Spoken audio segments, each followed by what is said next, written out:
This video shows you how to go ahead and measure, accurately assign and measure lengths of polylines. And so, again, it's a relatively straightforward process. What we're looking to do really is that we want to go ahead and be able to show the different categories of kind of built, partially funded or planned, or gaps within this trail network. And so this is a video that I promised to go ahead and support you through that process. If we look right now and just go ahead and set our unique values, and we set them up based on the new status here. I think that's the one that I want: complete, not started, ongoing. I think that might be the wrong field, actually. Status 2024, that's what I'm looking for, right? You can actually see that now that goes ahead and has generated line work for me. Now the lines are very faint here, but it's gone ahead and created the line work for me. Built, full funded, part funded, planned. This creates a different challenge for us, which is that these are not classified the way that we want them to be classified for our particular study. So what you've got to do is, let's go ahead and open up our attributes table, and we need to go ahead and edit this. And so the status 2024 is what we're looking to build off of, right? And so this is definitely what we want to go ahead and classify ours for. The decision was made that built and fully funded, so anything that has built and fully funded are going to be one category. Anything that is planned or partially funded is going to be a second category. So part funded, there's some down here that are going to say planned, I believe. And then the last would be gaps. And right now, the way this layer is set up, it doesn't have any gaps. So how do we go ahead and add that information in? Well, we need to go ahead and add a field. And within this, we're going to go ahead and set this up as the Great Lakes Waterfront Trail classification. We can give it just a simple alias as class. I want to go ahead and set my category up here to text, because that's really all I need. Certainly all of that looks pretty good. Go ahead and hit enter. I'm going to go ahead and do that. Tell it I want to go ahead and save that change. What this is going to do is it's now going to allow me to come in here to these null values, and you can see here this is built. I'm also going to go ahead and just add my new category, built and fully funded. That's category 1. I'm going to scroll down here, partially, so part funded. Let me go ahead and clean that up just real quick. Part funded or planned as a different category. And I don't think there are any gaps actually in this updated layer from NERC. And so all I need to do now is I basically need to go ahead and copy and paste this in.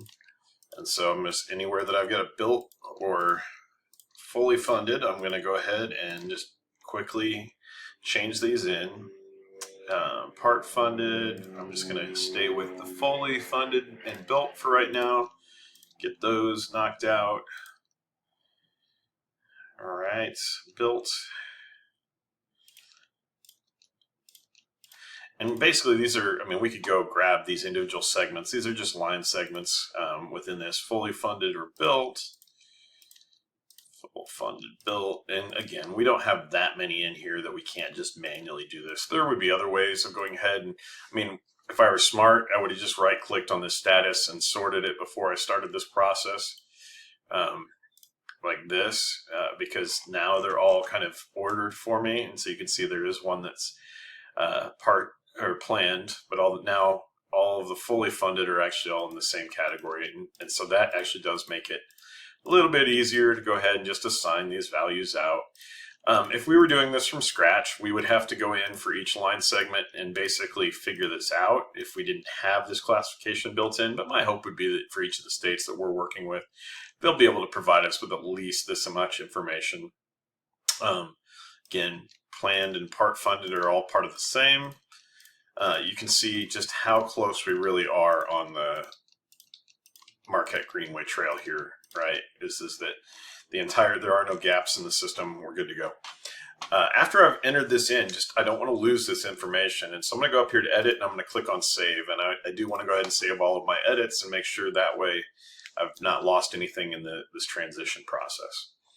The next thing that I want to do, because right now this shape length is actually set up as shape length in meters, and meters is fine. You know, it's but one of the things is I come down here and look at like some of these segments, and I can see if I can find these that I'm going to resort that way, right? But some of those that have 0 in the shape length, there we go. We got a bunch here of 0 in the shape length. Let's see if I can see those real fast in this. I'm going to go back and do this single symbol.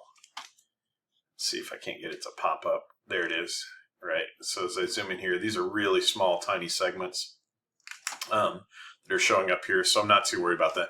But anyway, they're showing up in meters, and something's going on here. It's always good practice to go ahead and just make sure you do this yourself. So I'm actually going to go ahead and calculate the geometry here for this entire column, and it's going to recalculate and basically go ahead and remeasure everything for me. It can do this and drop it right into this space, and so goes ahead and brings this up. I'm going to modify the field shape length. The way that I want to do it is geodesic. Geodesic just means that it's following the distance of the Earth. It's a more accurate way of doing measurement. But here's where I'm actually going to make a real change, is that I'm in the United States. May as well use survey miles. Miles, I think, is a good way to look at this. I'll set my coordinate system back to that original data layer we brought in. And I'm going to go ahead and hit OK and see what happens here. And the new lengths get populated in here.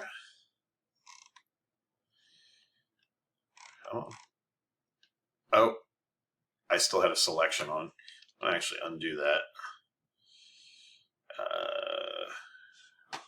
No, can't undo it that way. All right, it's not letting me erase that edit.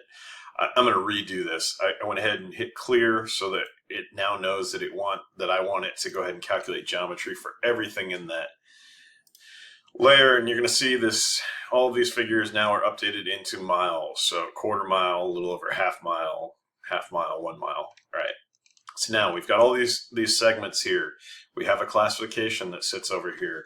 The last thing that I need to do to figure out the mile, the length of total built full funded versus part funded or planned. The way that I'm going to go about doing that is I'm going to right click on this. I'm going to come down here to summarize, and I really like this tool from the standpoint it's going to go ahead and generate an output table for me, and so I can tell it that I want it to come in here to shape length. All right, and that's the one, shape length. That's the one I've got set up with my mileage on it.